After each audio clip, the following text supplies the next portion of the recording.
what Andy Lanning and Dan Abnett did with their run of Guardians is definitely the seed of what inspired this movie. But at the same time, I think that the movie, the film world, is an easier place for fans to digest the Marvel cosmic side of things. So here we are, a thief, an assassin, a maniac, two thugs. We're the frickin' Guardians of the Galaxy. I'm sitting here today with the man behind the Guardians of the Galaxy, director James Gunn. He both wrote and made the film. Thank you so much for joining us in Hollywood. Hey, I'm happy to be here. A lot of people will have just seen the film, and one of the things that's definitely gonna stand out for them is the writing. I started as a screenwriter in which I would write movies for other people, and it was always a very, very frustrating experience. There actually aren't too many happy writers in Hollywood. They might be happy because they're making money. They usually aren't that happy because they're seeing a director take their work and turn it into something other than what they initially, envisioned. I really do think that my sort of spiritual father is Raiders of the Lost Ark.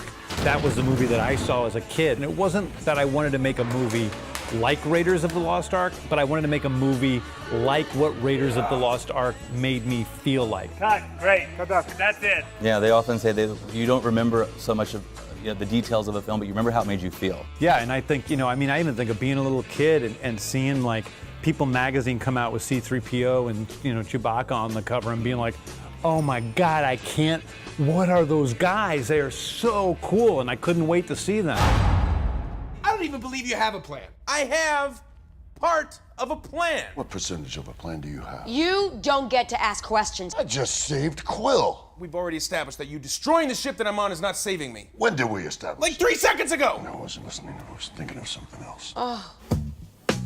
I do think it's important in one respect to be faithful to the characters in terms of the spirit of the characters. But to be completely honest, these characters in Marvel Comics have changed a lot. I was just with Dave Bautista in Singapore, and we were talking a lot. I mean, the character of Drax, was one thing initially, then something else, and something else. I mean, Groot started off as like a 1960s sort of movie monster character. Is Vin Diesel, that's such a big movie star? Yeah. Was that the fastest voiceover session ever? I'm Groot. No. Vin came in. It could have been really quick. He could have movie started out, but he came in, and I am a guy who, one of the most difficult thing about directing for me, and the most important thing about directing is not throwing in the towel. And with Vin, he would say, I am Groot, hundreds of times for every line. I'm Groot. And I would get to the place where I would be like, Vin, that's awesome, that's great.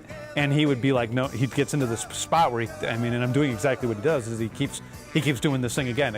I'm Groot. Again. I'm Groot. Again. And he did all the dialogue. He also did all the dialogue in most of the other languages that the film is released in. Really? Yes. If you like pina coladas. Whoa, dude, I didn't even know that was the backdrop. Oh, really? No, Quite something, isn't it? That's something else. One of the, it's almost another character in the film, is the music. Oh, wow, yeah. If you like making love at midnight. That is the most real, hysterical laugh of my entire life. This is the first thing of the day? First thing of the day? All right.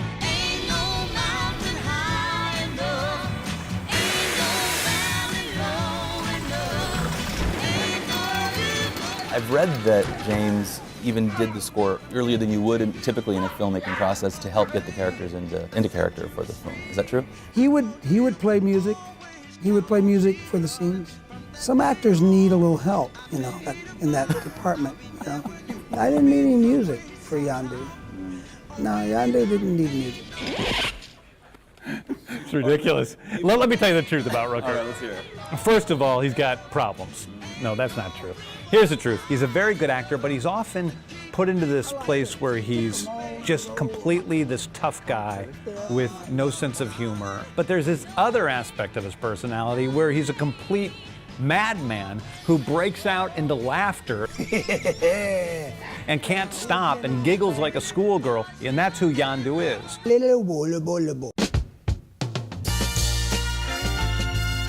I like to end these interviews with a lot of our guests are working in the film industry or want to be. What would you say to up-and-coming actors?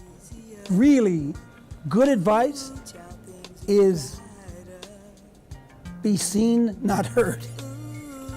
I've never taken that advice. I was going to say. I have no idea how I got to where I'm at. Some people think of this as a harsh thing to say. I don't. But I think that there's too much of an emphasis in this industry and in this life on following your dreams, and I don't really think that's what life is about. I think when you're following your dreams, you're following your idea of what something should be. You're basically living outside yourself, and you're looking for something that isn't really truly honestly you. I would say instead, find what you're good at and follow that, because I believe true happiness in life doesn't come from achieving your dreams. True happiness in life comes from finding what you're good at and bringing that into the world.